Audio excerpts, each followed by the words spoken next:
Assalamualaikum warahmatullahi wabarakatuh. Alhamdulillah, assalatu wassalamu ala rasulillah Sayyidina Muhammad ibn Abdillah wa ala alihi wa sahbihi wa mawwalah. Amma ba'du. Pemirsa Kompas TV dimanapun berada, Alhamdulillah, pada kesempatan yang berbahagia ini kita akan memperdalam bagaimana misi Nabi Muhammad SAW bagi umatnya.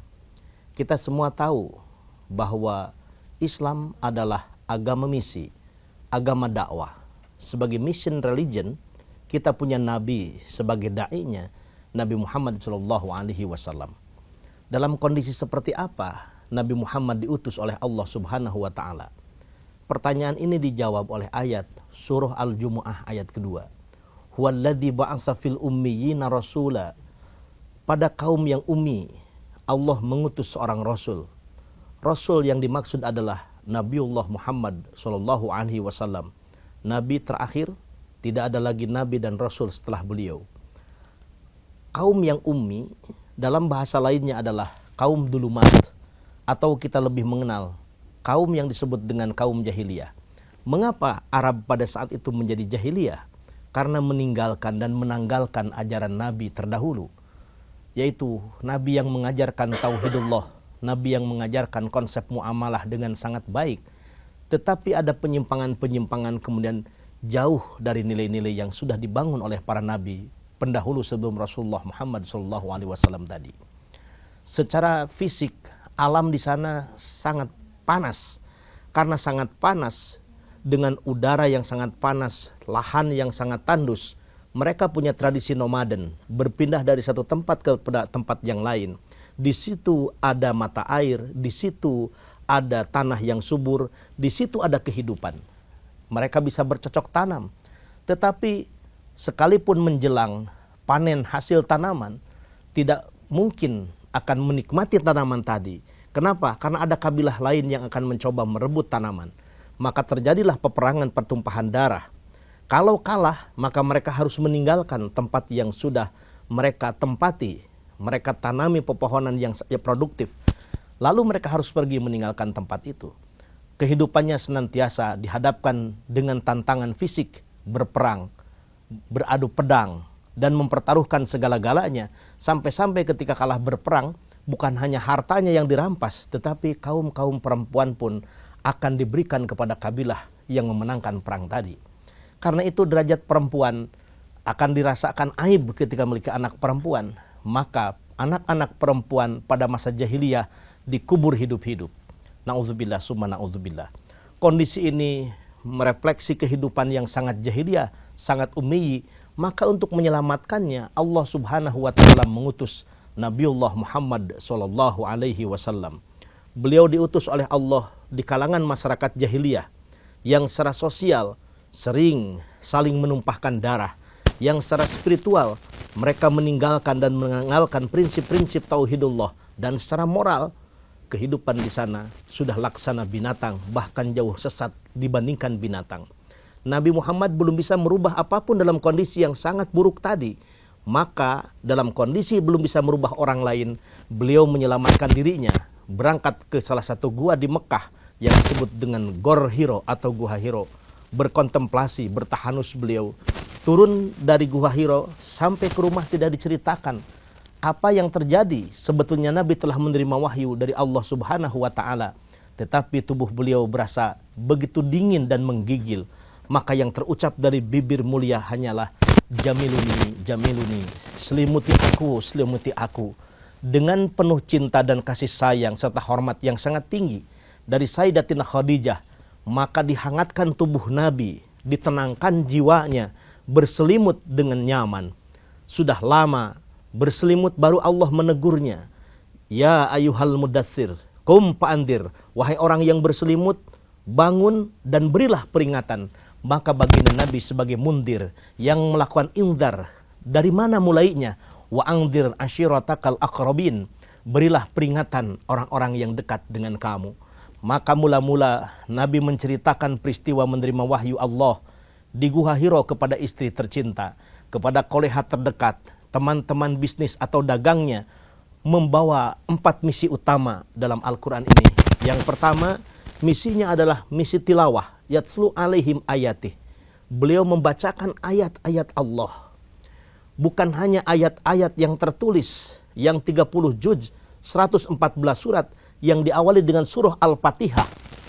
Tetapi beliau membacakan ayat-ayat yang bersifat kauniyah, ayat-ayat yang terdapat dalam kitab kehidupan.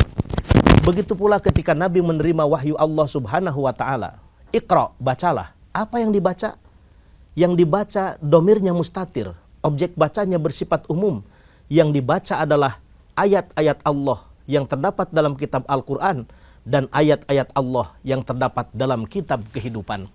Banyak isyarat ayat yang menyatakan afala ta'qilun, apakah kalian tidak berpikir? Afala tubsirun, apakah kalian tidak melakukan observasi? Sehingga sedikitnya ada 3 ungkapan ayat Allah perintahkan kepada kita untuk melihat. Kadang Allah menggunakan bahasa ro'a. Ro'a dalam bahasa Arab artinya melihat. Alam taro kaifa fa'ala rabbuka bi ashabil fil. Kita diperintahkan Allah untuk melihat bagaimana peristiwa Abraha memasuki jantung kota Mekah untuk menghancurkan Ka'bah dan Allah selamatkan dengan mengutus burung ababil. Ro'a membaca sejarah yang terjadi pada masa lalu yang dialami oleh umat manusia yang memiliki makna sosial. Pemirsa, tapi Allah pun kadang menggunakan kalimat melihat dengan bahasa yang berbeda. Selain ro'a juga basoro. Wa fi anfusikum afala tubsirun. Apakah diri kalian tidak melihat pada diri kalian masing-masing? Apakah kalian tidak melihat pada diri kalian masing-masing? Ini artinya melakukan introspeksi, kontemplasi, perenungan yang mendalam. Tapi kadang-kadang Allah menggunakan kalimat melihat dengan bahasa yang lain. Nadoro misalkan. Afala yang duruna ilal ibili kaifa khuliqat. Apakah kalian tidak melihat bagaimana unta diciptakan? Melihat dengan teori tertentu, metode tertentu untuk menghasilkan karya tertentu atau disiplin ilmu tertentu. Ini Iqra, bacalah. Dan ini yatslu alaihim ayatih. Fungsi Nabi membawa misi tilawah. Yatslu alaihim ayatih. Misi yang kedua, wa yuzakkihim. Menurut Syekh Muhammad Ali As-Sabuni dalam Sofwatut Tafasir, makna wa yuzakkihim adalah tazkiyah, membersihkan minasyirki waddolal, dari segala kemusyrikan dan segala kesesatan. Karena masyarakat Arab jahiliyah punya penyakit yang sangat akut, dan penyakit sangat akut itu disebut sebagai masyarakat yang sangat musyrik. Ada ilah selain Allah. Kendati pun mereka kalau ditanya siapa pencipta langit dan bumi, mereka akan menjawab pencipta langit bumi adalah Allah.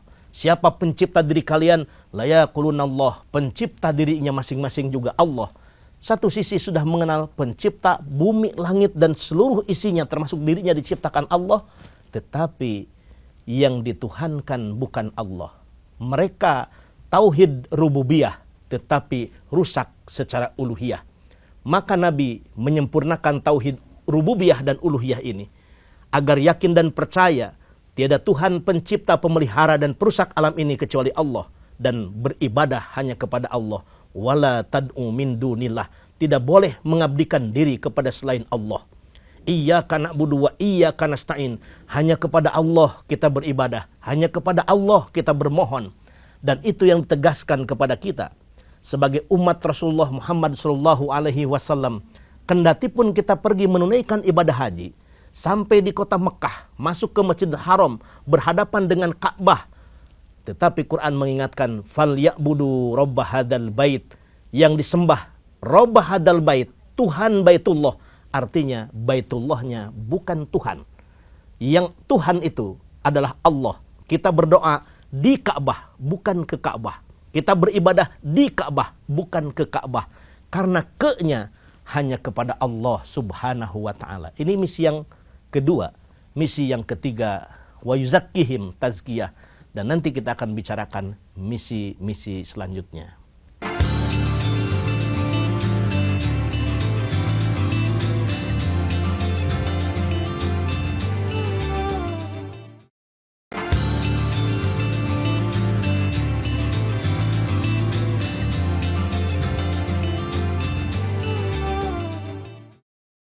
Alhamdulillah ketemu lagi Pak Ustadz. di acara streaming Lentera Kolbu Kompas TV Jawa Barat. Alhamdulillah.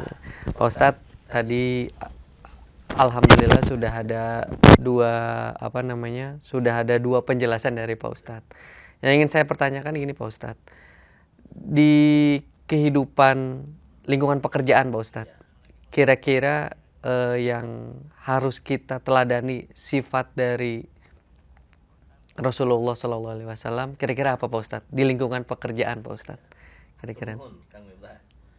Pemirsa, pertanyaan yang sangat menarik dari Kang Miftah. Pertanyaan ini tentu harus jawab dengan sangat praktis.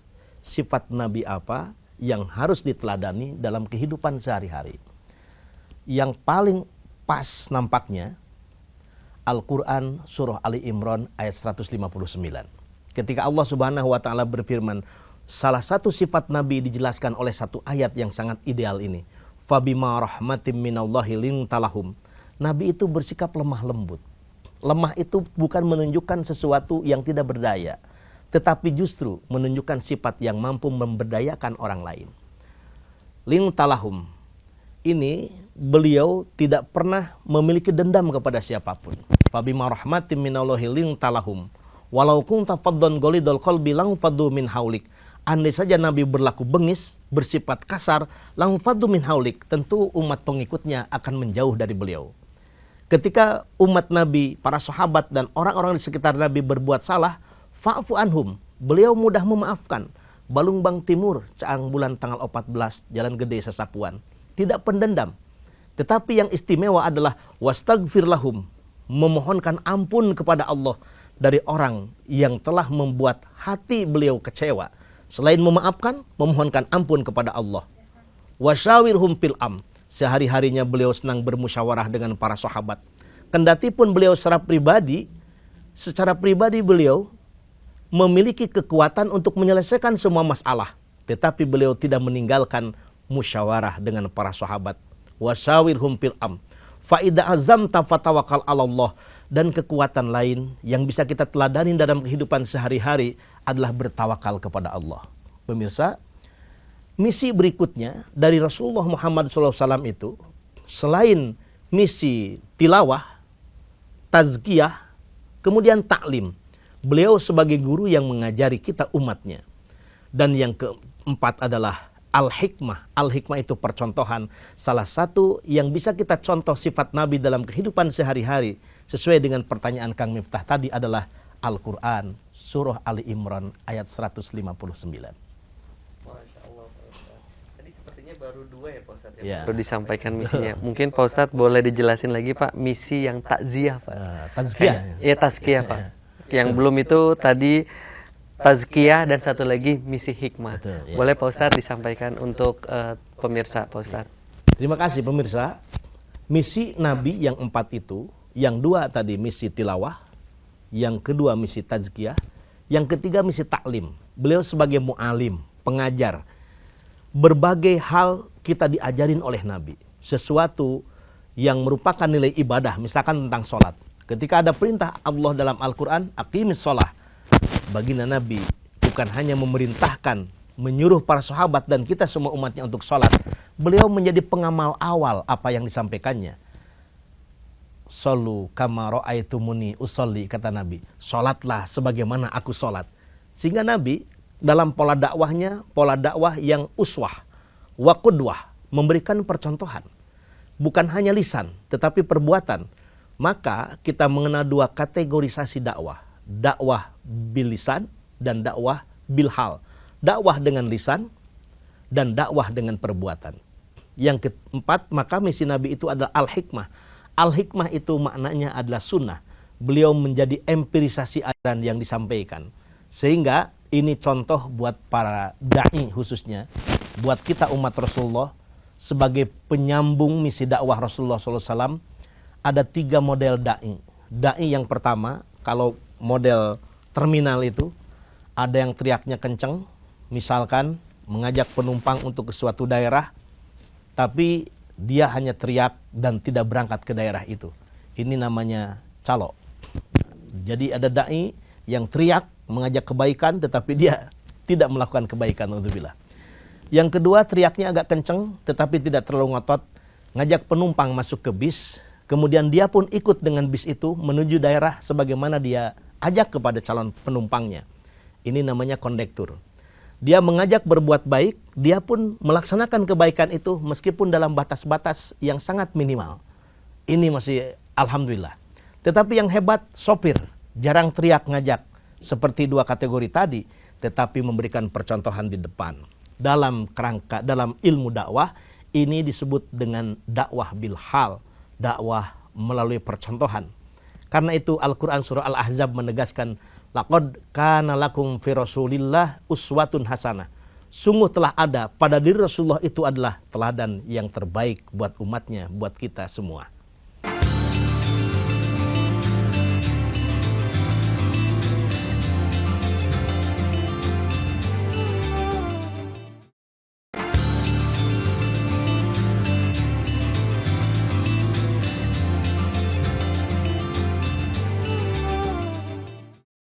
Pak Ustadz, ini ada pertanyaan dari pemirsa kita. Ini, Assalamualaikum warahmatullahi wabarakatuh, Pak Ustadz. Waalaikumsalam warahmatullahi wabarakatuh. Pak Ustadz, jika kita minimal ingin mengikuti kebaikan Nabi Muhammad, kayaknya boleh sama Pak Ustadz diberikan tips-tipsnya apa aja, Pak Ustadz? Gitu ya, Pak Ustadz. Terima kasih kepada penanya yang semangat ingin mencontoh Nabi Muhammad SAW. Bagaimana cara mudah dan murah untuk mengikuti Nabi Muhammad SAW? Jawabannya terdapat dalam Al-Quran. Ya ayyuhalladzina amanu taqullah wa kunu ma'as shadiqin. Wahai orang-orang yang beriman kepada Allah, bertakwalah kepada Allah. Artinya, setelah meyakini tiada ilah kecuali Allah, mengucapkan dua kalimat syahadat, kita termasuk orang yang beriman. Setelah itu jangan terhenti pada posisi iman. Ittaqullah, bertakwalah kepada Allah. Melaksanakan perintah Allah, menjauhi yang dilarang Allah, atau imtisalu awamirillah wajtinabun nawahi, sebagaimana definisi takwa yang kita pahami dan kita yakini. Wa kunu ma'as shadiqin. Tugas berikutnya adalah bergaulah dengan orang-orang yang benar. Salah satu sifat Nabi adalah sidik, memiliki sifat yang benar.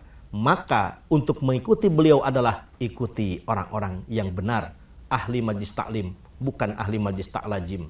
Ikuti para al-mukarram, jangan ikuti para al-mugarong. Begitu kurang lebih. Masya Allah, Pak Ustadz.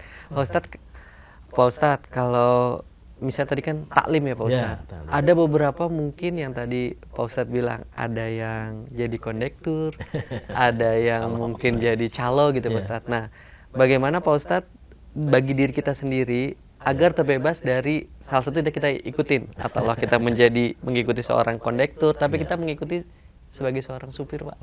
Bisa ada seperti itu, Pak Ustadz. Yang pertama dari tiga kategori tadi itu, Kang Miftah, semuanya juga baik. Dai yang kayak calo tadi, ngajak tapi dia tidak mengamalkan, setidaknya dia punya ilmu lilin, menerangi lingkungan sekitar meskipun dirinya hancur. Jadi yang berisiko itu dirinya saja. Yang kedua, tipe dai yang seperti kondektur. Ini dalam batas-batas tertentu, misalkan dia mengajak zakat, orang lain berzakat, dia tidak berzakat. Kenapa? Karena kemampuan ekonomi yang tidak memungkinkan untuk jadi seorang muzaki. Tetapi dia senang berbagi dengan kemampuan dia yang minimalis tadi. Dia perintahkan umatnya untuk berhaji, orang lain berhaji, tergerak hatinya karena pencerahan dari dai tadi. Sementara dengan segala keterbatasannya, dai yang mengajak berhaji dia tidak pergi haji. Ini mandala ala khairin kafa'ilihi. Siapa yang mengajak kepada kebaikan, maka dia akan mendapatkan pahala kebaikan dari orang yang diajak dan mengamalkan. Tentu yang ideal adalah dai-nya seperti sopir tadi. Karena itu Al-Jumu'ah ayat terakhir mengingatkan, kalau kita lepas dari 4 misi Nabi ini, tidak dilanjutkan oleh kita, wa in kanu min qablu lafi dhalali mubin, maka tetap umat ini akan berada dalam jurang kesesatan. Supaya kita tidak berada pada jurang kesesatan, maka 4 misi Nabi, tilawah, tazkiyah, taklim, dan hikmah ini merupakan agenda yang tak berjangka oleh dimensi ruang dan waktu. Harus terus kita lanjutkan oleh para pengikut Rasulullah SAW, para da'i, para asatid, para alim ulama, termasuk kepada umat semua, melaksanakan dakwah sebagaimana yang dicontohkan Rasulullah SAW. Mudah-mudahan kita semua memiliki spirit, inspirasi dan motivasi.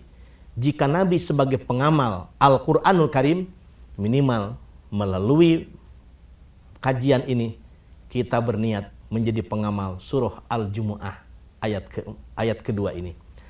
Artinya kita menjadi hamba-hamba Allah yang mengamalkan apa yang diajarkan Al-Jumu'ah ayat kedua, yaitu kita melakukan misi tilawah, membacakan ayat-ayat Allah, misi tazkiyah, menguatkan umat, jangan sampai terjerembab pada jurang kemusyrikan, tetapi menguatkan tauhidullah. Yang ketiga, misi taklim, kita menjadi mu'alim. Walaupun kita punya ilmu hanya satu huruf saja, bermanfaat jika kita sebarkan kepada orang lain. Dan yang keempat adalah al-hikmah, seindah-indahnya guru adalah guru yang bisa digugu dan ditiru, karena guru itu memberikan contoh terbaik buat murid-muridnya. Semoga Allah Subhanahu wa Ta'ala memberikan hidayah dan taufik kepada kita semua untuk mencintai baginda Nabi, dan wujud cinta kepadanya adalah melanjutkan misi Rasulullah Muhammad sallallahu alaihi wasallam. Allahumma shalli wa sallim wa barik amin ya rabbal alamin. Rabbana la tuzigh qulubana ba'da idh hadaitana wa hab lana min ladunka rahmatan innaka antal wahhab. Rabbana atina fid dunya hasanah wa fil akhirati hasanah wa qina adzabannar. Walhamdulillahi rabbil alamin. Wassalamualaikum warahmatullahi wabarakatuh. Waalaikumsalam warahmatullahi wabarakatuh.